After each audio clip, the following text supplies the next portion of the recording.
Hello friends, आज हमारा third lecture है एसआर क्लासेस का। कल हम लोगों ने 15 तक डिविजिबिलिटी के रूल पढ़े थे, तो उसमें 7 और 13 का छूट गया था। ठीक है, तो आज हम लोग वो भी देख लेते हैं 7 और 13 के लिए डिविजिबिलिटी का क्या रूल होता है। ठीक है, तो ये है आपका 7 के लिए रूल। क्या होता है, जैसे कोई भी डिजिट आपको पता करना है कि 7 से डिविजिबल होगा या नहीं होगा, तो देखिए इसमें क्या करना है। जैसे हमने यहाँ 251 लिख रखा है, तो जो यूनिट प्लेस पर जो भी नंबर होगा, दैट इज़ यहाँ पर 1 है, इसको हम ट्वाइस कर देंगे। ठीक है, 2 बार उसको जस्ट डबल कर देंगे जो भी होगा, और जो रिमेनिंग जो डिजिट बढ़ जाए उसमें से हम इसको सब्सट्रैक्ट कर देंगे। इसके बाद जो हमारा रिमाइंडर आएगा, जो भी आपका आउटपुट मिले, उसको अगर आप 7 से डिवाइड करें और वो डिवाइड हो जाएगा, तो ये नंबर भी डिवाइड हो जाएगा, और ये डिवाइड नहीं हो रहा है क्योंकि इसलिए 251 7 से डिविजिबल नहीं है। रूल समझ में आया? रूल ये है कि यूनिट प्लेस पर जो भी नंबर हो उसको डबल करके रिमेनिंग जो डिजिट बचे उसमें से इसको सब्सट्रैक्ट कर देना, और जो हमारे पास आउटपुट मिल जाए आंसर, उसको आप 7 से डिवाइड करके वेरीफाई कर लीजिए। अगर वो डिवाइड हो रहा है तो 7 से डिविजिबल है, अदरवाइज 7 से डिविजिबल नहीं है। सिमिलरली हम एक और एग्जांपल लेते हैं 2 4 3 4 3 का। ठीक है, अब 3 4 3 में देखिए जो यूनिट प्लेस पर 3 है, इसको जब डबल करेंगे और जो बचा कितना 34 में से इसको सब्ट्रैक्ट कर दीजिए, तो कितना हुआ 34 - 6 कितना जाएगा 28, और 28 7 से डिविजिबल है, तो इसका मतलब 343 भी 7 से डिविजिबल है। ये आपका रूल होता है, 7 से डिविजिबिलिटी का रूल होता है। ओके, अब इसके बाद देखिए 13 से डिविजिबिलिटी का क्या रूल होता है। 13 से डिविजिबिलिटी का रूल ये होता है, इसमें जैसे हमने 203 को चेक करना है ये 13 से डिविजिबल है या नहीं है, तो इसमें भी वही करना है। इसमें क्या करना है, बस यहाँ पर जो भी यूनिट प्लेस पर नंबर होगा उसका 4 टाइम्स करते हैं। ठीक है, 7 में ट्वाइस करते थे और यहाँ पर 4 टाइम्स करेंगे, और उसके बाद जो रिमेनिंग हो उसमें इसको ऐड करना है। वहाँ पर सब्सट्रैक्ट करते थे, यहाँ पर इसको क्या करना है, ऐड करना है। तो 20 + 12 कितना हो जाएगा 32, और इसको 13 से ट्राई करेंगे ये 13 से डिविजिबल है या नहीं है। तो ये सिंस ये 13 से डिविजिबल नहीं है, तो ये आपका 203 13 से डिविजिबल नहीं हो। ओके, तो यहाँ पर हमको पता चल गया 203 13 से डिविजिबल नहीं है। अब नेक्स्ट हम डिजिट ले रखे हैं 364, इसको ट्राई कर लेते हैं। तो यूनिट प्लेस पर यहाँ क्या है 4 है, 4 को 4 से मल्टीप्लाई कर देंगे 16 हो जाएगा, और जो रिमेनिंग कितना है आपका 36, इसमें ऐड कर दीजिए 36 + 16 आपका कितना आ जाएगा 52, और 52 13 से डिविजिबल है, इसका मतलब 364 भी 13 से डिविजिबल हो जाएगा। ठीक है, तो ये हमारा रूल है आपका 13 से डिविजिबिलिटी का। यूनिट प्लेस को 4 टाइम्स करिए, रिमेनिंग डिजिट में ऐड कर दीजिए, और उसके बाद सम को जो भी आए उसको 30 से डिवाइड करके देख लीजिए। अगर डिवाइड हो रहा है तो 30 से डिविजिबल है, अदरवाइज 13 से डिविजिबल ये यहाँ पर नहीं है। अब इसके बाद जो हम लोगों ने फर्स्ट क्लास में पढ़ा था कि प्राइम नंबर कैसे चेक करते हैं कि ये प्राइम नंबर है या नहीं, तो उसी को रिवीजन के लिए हमने एक क्वेश्चन यहाँ पर ले रखा है कि अगर हमें देखना हो 346 प्राइम नंबर है या नहीं है। ठीक है, तो इसके लिए हम आपको बता चुके हैं, हमारे पास जो फॉर्मूला है वो क्या होता है, k should be greater than √p। ठीक है, तो p की जगह पर तो हम यही रख देंगे 347। अब k क्या होता है, इस डिजिट के आसपास जो आपका परफेक्ट स्क्वायर मिल जाए। ठीक है, तो परफेक्ट स्क्वायर किसका हो, जिसका स्क्वायर होगा वो यहाँ पर रख देंगे। सिंस हमको पता है 19 का स्क्वायर होता है 361। ठीक है, तो यहाँ पर हम 19 रख सकते हैं। अब क्या करना है, 19 का पर्पज़ ये है कि 19 से पहले हमारे पास जितनी भी प्राइम नंबर्स हैं उस हर सब से इसको 1 बाय 1 डिवाइड करके ट्राई करेंगे। अब पहले हमको ये लिखना पड़ेगा 19 से पहले कितनी हमारे पास प्राइम नंबर्स अवेलेबल हैं, वो कौन कौन से हैं। पहला 2 होगा, 3 होगा, 5 हो गया, 7 11 13 एंड 17। ठीक है, तो इनसे 1 बाय 1 इसको ट्राई करेंगे कि ये कट रहा है या नहीं। तो पहली बात देखिए 2 से तो नहीं कट रहा, 3 से 7 से 14 नहीं कटेगा, 5 के लिए नहीं कट रहा, 7 से ट्राई कर लीजिए 7 28 और 6 बचा नहीं कटेगा, 11 से ट्राई कर लीजिए नहीं कट रहा, 13 से कर लीजिए 13 कम 13, तो 13 दूनी 26, तो ये कितना बचेगा 14 बचेगा 8, और 13 से भी नहीं कटा, 17 से ट्राई करें 17 दूनी 34, 17 से, इसका मतलब 347 एक प्राइम नंबर है। ओके, ये हमारा हो गया प्राइम नंबर निकालने का तरीका। अब इसके बाद अब जब हम लोग आगे बढ़ रहे हैं तो हमें कुछ बेसिक फॉर्मूले याद करने पड़ेंगे। देखिए, अगर आपको स्पीड बढ़ानी है अपने एग्ज़ाम में, क्वेश्चन तो आप इजी कर ही लेंगे, लेकिन अगर आपको स्पीड बढ़ानी है तो कुछ चीज़ें याद रखनी बहुत ज़रूरी हैं। जैसे आपको स्क्वायर्स का एटलीस्ट 30 तक तो याद ही होने चाहिए, और कुछ फार्मूले हैं जो हमने बेसिक फार्मूले हैं, आपने सब पढ़ा होगा। a प्लस बी का whole square equal to A square plus B square plus 2ab, a minus B का whole square A square plus B square minus 2ab, A square minus B square equal to A plus B in bracket A minus B. Similarly a plus B plus C का whole square होता है A square plus B square plus C square plus 2 in bracket A B plus B C plus C A. Similarly A cube plus B cube equal to होता है A plus B in bracket और A square plus B square minus A B. जब यहाँ plus होगा तो यहाँ पर ए B minus होगा, और यहाँ पर जब माइनस होगा तो यहाँ पर ए बी प्लस होगा। A cube minus B cube equal to A minus B in bracket A square plus B square plus A B. एक फॉर्मूला और होता है, वो भी आप जल्दी से देख लीजिए। आपका नेक्स्ट फॉर्मूला होता है A cube plus B cube plus C cube is equal to A plus B plus C एक ब्रैकेट में, then A square plus B square plus C square minus A B minus B C minus A एक bracket में plus 3abc। ठीक है, और इसी से एक फॉर्मूला बन जाता है if A plus B plus C is equal to 0 then A cube plus B cube plus C cube is equal to 3abc, क्योंकि ये आपका टर्म कम्प्लीटली क्या हो जाएगा, 0 हो जाएगा। ओके, अब हम लोग कुछ सिंप्लीफिकेशन के क्वेश्चन देखेंगे। ठीक है, तो अभी मैं बिल्कुल बेसिक से स्टार्ट करूँगा, बहुत इजी लिया हूँ, इतने इजी नहीं आएंगे, लेकिन रूल जो है वो यहाँ पर आप लोग समझ लीजिए पहले से कि अगर सिंप्लीफिकेशन करने को आता है तो हम लोग कैसे अप्रोच करेंगे। अरे ये क्वेश्चन तो बहुत इजी है, ये तो 5th स्टैंडर्ड 6th स्टैंडर्ड का बच्चा भी लगा लेगा, बट फास्ट या कम समय में कौन लगाता है, अब मैटर ये करता है, क्योंकि एग्जाम में जो मैटर होता है वो टाइम का ही मैटर करता है। ठीक है, तो अगर मान लेते हैं ये क्वेश्चन दिया है और आपसे कहा जाए कि इसका सम करना है, और आपको इसमें से 4 या नॉर्मली हर एग्जाम में आपको 4 ऑप्शन मिलते हैं, केवल बैंक एग्जाम को छोड़ दीजिए, बैंक में आपको 5 ऑप्शन मिलेंगे। ठीक है, तो यहाँ पर जो पहला रूल है या पहला ट्रिक है उसको हम लोग यूनिट प्लेस ट्रिक बोलते हैं। कैसे, हमको जैसे अब यहाँ पर आप देख सकते हो, मान लिया हम 4 ऑप्शन लेते हैं, इस ऑप्शन को थोड़ी देर के लिए हटा रहे हैं, तो यहाँ पर आप देख सकते हो हर ऑप्शन का यूनिट प्लेस पे जो वैल्यू है ये अलग अलग है। ठीक है, बस यहाँ पे आपकी ट्रिक तुरंत काम कर जाएगी। ट्रिक क्या है, जब आपको यूनिट प्लेस की वैल्यू अलग अलग है तो सिर्फ सिंपली आप सबका केवल यूनिट प्लेस ऐड कर लीजिए। ठीक है, 2 + 2 4 और +4 8, तो अब यूनिट प्लेस पे 8 आना चाहिए, तो 8 इसमें ही है केवल। अगर 4 ऑप्शन की बात करते हैं तो केवल पहले ऑप्शन में ही 8 आपका यूनिट प्लेस पर है, तो ऑब्वियस सी बात है फिर आपको पूरा सम करने की ज़रूरत नहीं है। ठीक है, पूरा सम करने में आपका केवल टाइम वेस्ट होगा। सिंपली आप यूनिट प्लेस को यहाँ पर चेक करिए, यूनिट प्लेस पर आपको इसमें 8 मिल गया, then it will be your answer. Okay, अब बात करते हैं, अगर हम 5 ऑप्शन की बात करते हैं, मान लिया 5वां ऑप्शन आपको यह भी होता साथ में 2 1 2 8, दैट इज आपके 2 क्वेश्चन में 2 आंसर में आपका 8 यूनिट प्लेस पे आ रहा था। तो अब आपको एक आगे और बढ़ जाना है। ठीक है, आप इसको ऐड कर लीजिए, 7 3 10 एंड +9 19, दैट इज 9 आएगा। तब आपका 2 प्लेस से काम चल गया, तब भी हमारा आंसर यही रहेगा। यहाँ पर 8 है, यहाँ पर 9 है, ये का आंसर हो जाएगा। देखिए, कहने का मतलब ये है कि अगर यूनिट जो 4 ऑप्शन जो दिए हैं या 5 ऑप्शन दिए हैं, यूनिट वैल्यू अगर सबकी अलग अलग है तो आप इजीली क्वेश्चन को बहुत ही कम टाइम में सॉल्व कर लेंगे। जैसे कि अब नेक्स्ट क्वेश्चन हम देखते हैं इसको। इस क्वेश्चन में देखिए क्या है, इन दोनों को सम करके इसमें सब्ट्रैक्ट करना है। तो अब आप इसको बहुत जल्दी कर सकते हैं। कैसे, केवल यूनिट प्लेस को देखिए, क्योंकि आप देख सकते हो सबका यूनिट प्लेस अलग अलग है, और यूनिट प्लेस अलग है तो आपको पता है ये दोनों जुड़ जाएंगे, तो 4 + 3 7 हो जाएगा, और 8 में से सब्ट्रैक्ट हो जाएगा, दैट इज यूनिट प्लेस पर 1 आउटपुट आएगा या 1 आंसर आएगा। तो सिर्फ इसमें आपका 1 यूनिट प्लेस पर है, ये आपका आंसर हो जाएगा सिंपली। ठीक है, ये होती है यूनिट, दैट इज ऑप्शन से क्वेश्चन को करने की एक ट्रिक ये होता है। ठीक है, अब बात करते हैं नेक्स्ट क्वेश्चन। जैसे ये है, आपको आ गया कि ये आपको मल्टीप्लाई करना है। ठीक है, अब इसको अगर आप मल्टीप्लाई करने बैठेंगे तो 3 बार पहले मल्टीप्लाई करिए, फिर आप सम करिए, और देन आप आंसर निकाल सकते हो। तो यहाँ पर छोटी सी ट्रिक ये काम कर जाती है कि अगर हम इस 999 को अगर हम कुछ ऐसे लिख दें, देन ये इजीली सॉल्व हो जाएगा।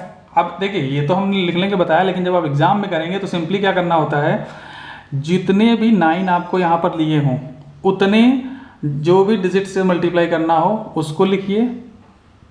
4 8 6 987 ये हमारा नंबर हो गया। इसके बाद जितने भी 9 है उतने ज़ीरो यहाँ बढ़ा दीजिए एंड आफ्टर दैट ये कंप्लीट नंबर फिर इसके नीचे लिख लीजिए 7 8 9 6 8 एंड 4 और इसमें से इसको सब्ट्रैक्ट कर दीजिए, आंसर आ जाएगा 3 1 9 में से 9 0 6 में से 6 0 8 0 8 एंड 9 में से 4 गया 5 6 8 4।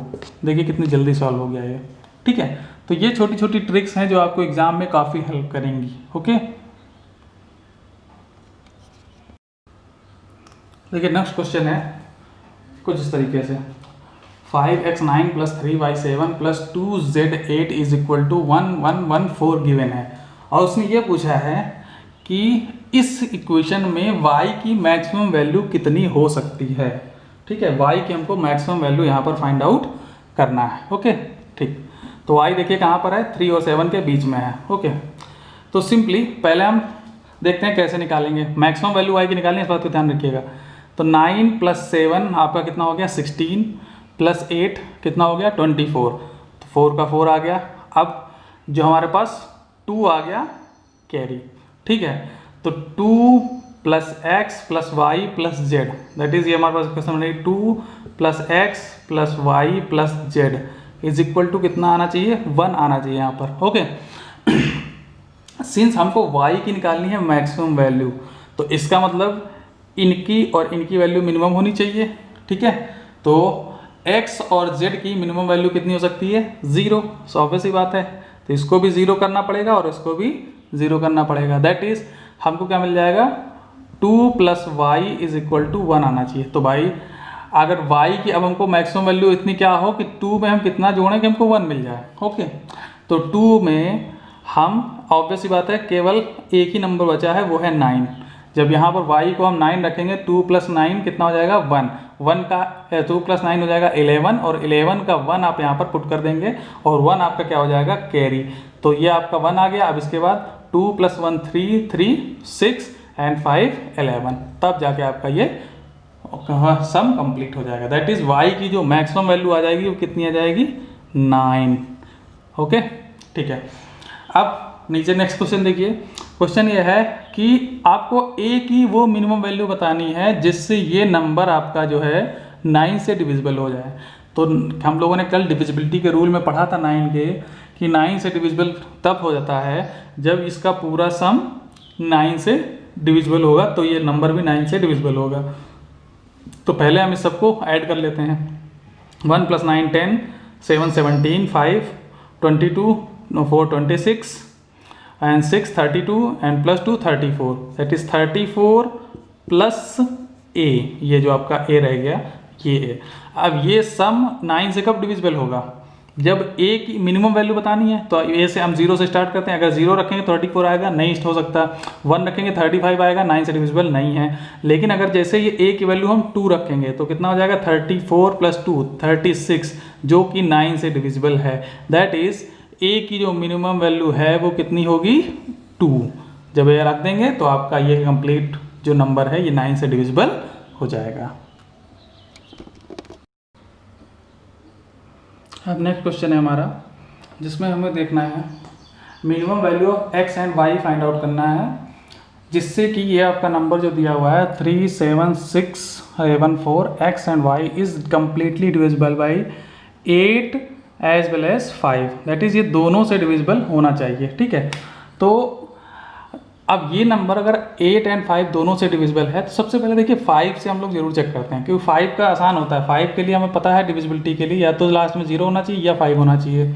ठीक है, अब बात करते हैं अगर यहाँ पर y की जगह पर हम 5 रख देंगे, ठीक है, तो ये नंबर हमारा क्या हो जाएगा ऑड, और ऑड नंबर हो जाएगा तो वो 8 से कभी नहीं डिवाइड हो सकता। ठीक है, तो इसका मतलब 5 तो y की जगह 0 कभी नहीं हो सकता। तो बचा क्या एक ही ऑप्शन हमारे पास x और y के लिए कि y तो हमेशा क्या होना चाहिए 0 ही रहेगा। ये बात सबको क्लियर होगी कि नहीं? क्लियर इसलिए कि 5 से डिविजिबल होने के लिए यूनिट प्लेस या तो 0 होना चाहिए या 5।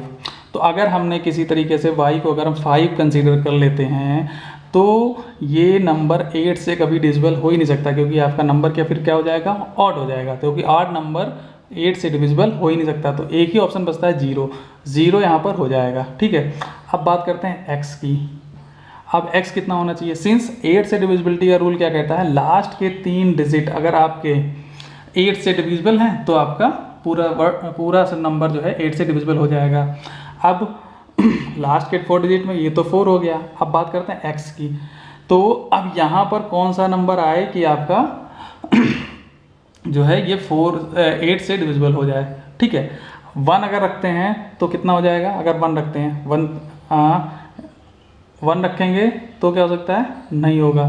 2 रखेंगे तो भी डिविजिबल नहीं होगा। 3 रखेंगे तब भी नहीं होगा। 4 रखेंगे तो आपका डिविजिबल हो जाएगा। ठीक है, लेकिन अगर जैसे 4 हम रखते हैं यहाँ पर, ठीक है, अभी हम सारे कैसे समझेंगे। 4 रखते हैं तो जब आप इसको 8 से डिवाइड करेंगे तो 4 5 और 4 5 55, दैट इज आपका x की वैल्यू कितनी आ गई 4 और y की वैल्यू कितनी आ गई 0। 0 तो फिक्स हो गया। अब सिंस जैसे यहाँ पर मिनिमम वैल्यू उसने बोला है, तो मिनिमम वैल्यू के लिए आप एक ऑप्शन हमारे पास ये भी बच रहा था कि हम x को भी 0 कर दें और y को भी 0 कर दें, तब भी ये नंबर आपका क्या हो जाएगा, 8 से डिविजिबल हो जाएगा। ठीक है, तो एक्चुअल अगर सिंस यहाँ पर आंसर क्या होगा, सिंस मिनिमम वैल्यू की बात कर रही है तो x की वैल्यू भी 0 होगी और y की वैल्यू भी 0 होगी। ओके, ये हमारा आंसर हो जाएगा।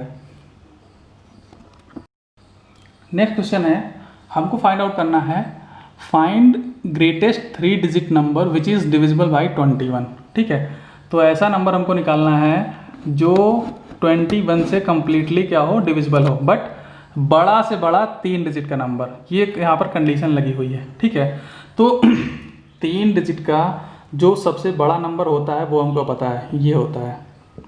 ठीक है, क्या ये 21 से डिविजिबल है, तो अब इसको चेक करेंगे तो ये 21 से डिविजिबल नहीं आएगा। ठीक है, तो क्या कितना कैसे आएगा, तो पहले हम इसको एक बार 21 से डिवाइड करते हैं। 21 4 टाइम्स 84 519। ठीक है, एंड 7 टाइम्स कर देते हैं, 7 जो 7 एंड 7 14, कितना जो 2 एंड 1 12 आ गया। ठीक है, अब यहाँ पर देखिए क्या समझने वाली बात यह है कि ये आपका 999 जो है 21 से डिविजिबल नहीं है, इसमें आपका 12 रिमाइंडर बच रहा है। तो 12 रिमाइंडर बचने का मतलब क्या है, 12 इसमें जो है एक्स्ट्रा है। तो अगर हम 999 में से 12 को यहाँ से घटा दें तो कितना बचेगा 789। तो ये जो हमारा नंबर बचेगा 987, it will be completely divisible by 21 and it is highest 3 digit number. इससे बड़ा 3 डिजिट का ऐसा कोई नंबर नहीं होगा जो आपका 21 से डिविजिबल हो, क्योंकि इससे बड़ा जो होगा फिर वो क्या हो जाएगा, 4 डिजिट में कन्वर्ट हो जाएगा। ठीक है, तो ये बात समझ में आ गई सबको। ठीक, ये बात समझ में आ गई। ये हमारा एक्स्ट्रा था 12, क्योंकि ये रिमाइंडर बच रहा था, इसी रिमाइंडर को हमने 999 से सब्ट्रैक्ट कर दिया, तो ये हमारा जो आंसर बचा ये आपका क्या है, अब 21 से कम्प्लीटली डिविजिबल है, क्योंकि ये ग्रेटेस्ट 3 डिजिट नंबर है यहाँ पर। इस बात को ध्यान रखिएगा, समझने वाली बात यही थी। अब इसी क्वेश्चन में हम लोग थोड़ा सा चेंज कर दे रहे हैं, फाइंड द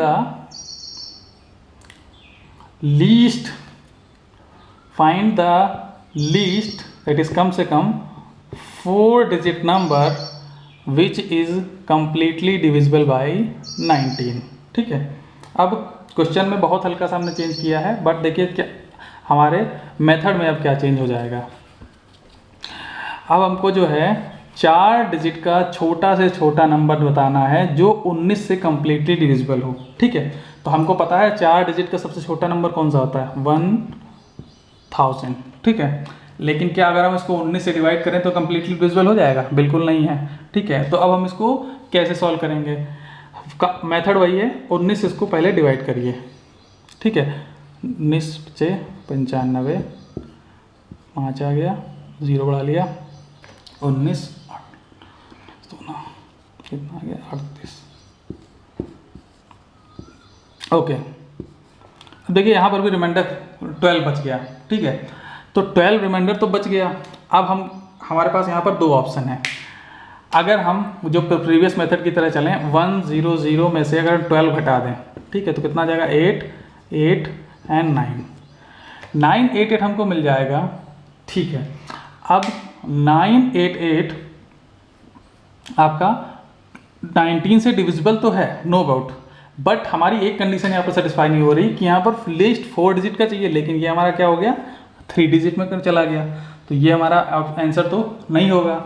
अब क्वेश्चन तब कैसे सॉल्व करेंगे इसको, अगर हम यहाँ पर देखें रिमाइंडर 12 है तो हम कह सकते हैं यहाँ पर इसमें 12 एक्स्ट्रा है, 12 अगर घटा दें तो आपका ये 90 से डिविजिबल हो जाएगा। और या फिर हम इसमें ये कह दें अगर हम इसमें 7 ऐड कर दें किसी तरीके से तब ये 19 से कंप्लीट डिविजिबल हो जाएगा, नहीं हो जाएगा। दैट इज अगर हम ये 7 कहाँ से आया समझ गए ना, 19 में से हमने 12 घटा दिया तो कितना आ गया 7। दैट इज इस रिमाइंडर को 19 से डिविजिबल करने के लिए इसमें 7 ऐड करना पड़ेगा, तो यही 7 हम यहाँ पर इसमें अगर हम ऐड कर दें +7 दैट इज 1007, तो ये नंबर भी आपका क्या हो जाएगा 19 से कम्प्लीटली डिविजिबल हो जाएगा और हमारी जो लीस्ट 4 डिजिट की कंडीशन थी वो भी यहाँ पर सेटिस्फाई हो जाएगी। अब ये 4 डिजिट का सबसे छोटा नंबर है जो आपका 19 से डिवाइड हो सकता है। ठीक है, तो आज के लिए इतना काफ़ी है, इतना हम लोग आप नेक्स्ट लेक्चर में बाकी पढ़ेंगे। हो सकता आई होप कि आप लोगों को ये वीडियो पसंद आया होगा। Please like share and comment and also subscribe my channel. Thank you.